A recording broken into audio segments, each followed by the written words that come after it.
ती एक सामान्य स्त्री वाटत होती, डोळ्यात निरागसता, चेहऱ्यावर शांतपणा. पण तिच्या आयुष्याच्या पडद्यामागे सुरू होता एक काळा खेळ, प्रेमाचा, फसवणुकीचा आणि वासनांधतेचा. नवरा हयात असताना दोन वेगळ्या पुरुषांशी संबंध ठेवणारी मंगला. आणि जेव्हा या तिघांच्या नात्यांचा गुंता तुटला, तेव्हा घडली अशी घटना की पोलिसांनाही काही क्षणासाठी थांबावं लागलं. एकाच वेळी दोन खून आणि त्या रक्ताच्या थारोळ्यामागे उभं होतं धक्कादायक सत्य. काय होतं त्या रात्री? कोणाच्या डोक्यात पेटला होता रागाचा तांडव? आणि अशा कोणत्या गोष्टी घडल्या की प्रेमानं सुरू झालेली कहाणी थेट हत्या आणि चौकशीत संपली? तर नमस्कार मंडळी, पुन्हा एकदा तुमचं स्वागत आहे आपल्या मराठी यूट्यूब चॅनलवर. मित्रांनो, कल्पना करा की एक महिला आपल्या नवऱ्याच्या अस्तित्वात असतानासुद्धा एकाच वेळी दोन वेगवेगळ्या पुरुषांच्या प्रेमात पडते आणि त्या दोघांसोबत शारीरिक संबंध ठेवते. हे ऐकून तुम्हाला विश्वास बसणार नाही, पण ही गोष्ट खरी आहे. या महिलेचं नाव आहे मंगला टेमगिरे, जी जगन्नाथ सरोदे वय 50 आणि दत्तात्रय साबळे व 49 यांच्याशी अनैतिक संबंधात होती. आता आम्ही तुम्हाला मंगला या महिलेबद्दल अशी माहिती सांगणार आहोत की ती ऐकून क्षणभर तरी तुमचं डोकं सुन्न होईल. मंगला हिचं पहिलं लग्न काही वर्षांपूर्वी झालं होतं आणि त्या लग्नानंतर तिला 2 मुलं झाली होती. मात्र 2018 साली तिच्या पहिल्या पतीचं निधन झालं. त्यानंतर मंगला हिनं सूरज बोंद्रे नावाच्या व्यक्तीसोबत दुसरं लग्न केलं आणि ती आपल्या दुसऱ्या नवऱ्यासोबत पुण्यातील तळवडे भागात राहत होती, जिथे ते दोघं मजुरीचे काम करत होते. आता प्रश्न असा निर्माण होतो की दुसरं लग्न करून नवऱ्याबरोबर राहत असताना तिनं परत प्रेमात पडण्याची आणि त्याहीपेक्षा एकाच वेळी 2 वेगवेगळ्या व्यक्तींशी संबंध ठेवण्याची काय गरज होती? हाच प्रश्न बहुतेक तुम्हालाही पडला असेल. सुरुवातीला मंगला आणि जगन्नाथ यांचं प्रेमसंबंध जुळले ते त्यांच्या कामाच्या ठिकाणी, जिथे ते दोघंही मजुरीचं काम करत होते. त्यानंतर त्याच ठिकाणी असलेल्या त्यांचे ठेकेदार दत्तात्रय साबळे यांच्याशी देखील मंगला हिचे प्रेमसंबंध निर्माण झाले.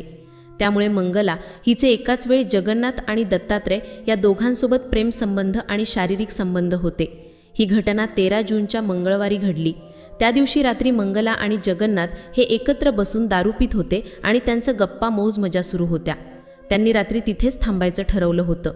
दरम्यान दत्तात्रेयाला अलीकडेच हे समजलं होतं की मंगला आणि जगन्नाथमध्ये प्रेमसंबंध आहेत आणि ही बाब त्याच्या तोंडाला अक्षरशः चटका देऊन गेली होती. त्याच्या मनात प्रचंड संताप निर्माण झाला, कारण त्याला पटत नव्हतं की मंगला दोघांसोबत एकाच वेळी संबंध ठेवू शकते. पण त्याला हे माहीत नव्हतं की मंगला आणि जगन्नाथ हे पूर्वीपासून एकमेकांच्या संपर्कात होते. दत्तात्रय मानसिक तणावात गेला आणि तो अस्वस्थ झाला. त्याला काही कळेनासं झालं की काय करावं आणि काय नाही. अशातच त्या मंगळवारी रात्री जेव्हा त्याने मंगला आणि जगन्नाथला एकत्र दारू पिताना आणि मौजमजा करताना पाहिलं, तेव्हा तो संतापाने उधळला. हातात नक्षीदार दगड घेऊन तो त्या ठिकाणी धावत गेला आणि मंगला व जगन्नाथ दोघांवर जोरदार हल्ला केला. त्याने दोघांनाही त्या दगडानं ठेचून जागीच ठार मारलं. ही हत्या तळवडे भागातील दिवेघाट नावाच्या बांधकाम प्रकल्पात मोकळ्या मैदानात घडली, जिथे दोघांचे मृतदेह जवळपास 10 फूट अंतरावर टाकून दिले गेले. त्यानंतर दत्तात्रय रात्री सुमारे 2च्या सुमारास स्वतः मंगला हिच्या घरी पोहोचला आणि तिच्या नवऱ्याला म्हणजे सूरजला सांगितलं की मंगला आणि जगन्नाथ हे दोघं नग्न अवस्थेत रक्ताच्या थारोळ्यात पडलेले आहेत. हे ऐकताच सूरज तात्काळ घटनास्थळी गेला आणि देहूरोड पोलीस स्टेशनला कळवलं. देहूरोड ठाण्याचे पोलीस निरीक्षक यांनी त्वरित हालचाल करत या प्रकरणाचा सखोल तपास केला.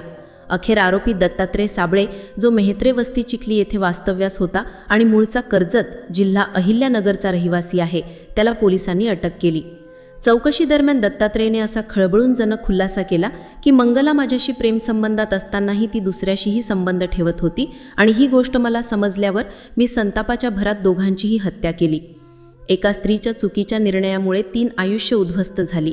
नात्यांमध्ये फसवणूक, स्वार्थ आणि अनैतिकता आली की नातं प्रेमाचं राहत नाही, ते सुदाचं रणांगण बनतं. कोणताही माणूस फसवणुकीची भीषण भावना किती टोकाला नेल हे सांगता येत नाही. म्हणूनच कोणत्याही नात्यात पारदर्शकता, प्रामाणिकपणा आणि एकनिष्ठता हीच खरी शक्ती आहे.